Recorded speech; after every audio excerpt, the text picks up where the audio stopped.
News 18 প্রাইমে এবার অসমের খবরের দিকে নজর রাখতেই হবে, কারণ অসমে আমলার বাড়িতে টাকার পাহাড়। গুয়াহাটির আমলার বাড়িতে ভিজিল্যান্সের অভিযান আর সেখানেই উদ্ধার 90 লক্ষ টাকা।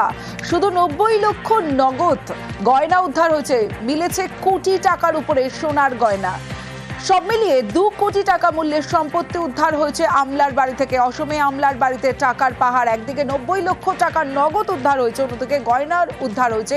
কোটি টাকার উপরে সোনার গয়না উদ্ধার হয়েছে। বাড়িতে টাকার পাহাড়। গুয়াহাটির আমলার বাড়িতে ভিজিল্যান্সের অভিযান আর সেই অভিযানে উদ্ধার 90 লক্ষ টাকা এবং গয়না। গত 6 মাস ধরে নজরে আমলার গতিবিধি। অনুপ্রবেশকারীদের সরকারি জমি হস্তান্তরের অভিযোগ রয়েছে এই আমলার বিরুদ্ধে। তারপরেই যখন তার বাড়িতে তল্লাশি অভিযান হয়, সে সময় ভিজিল্যান্সের যে অভিযান, সেই অভিযানে উদ্ধার 90 লক্ষ নগদ ও গয়না।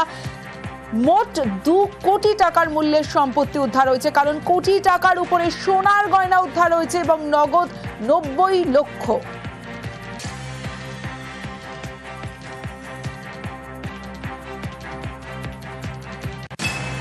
নগদ টকা প্ৰায় 70-75 লাখ টকা। সোণৰ গহনাও যথেষ্ট আমি পাইছোঁ।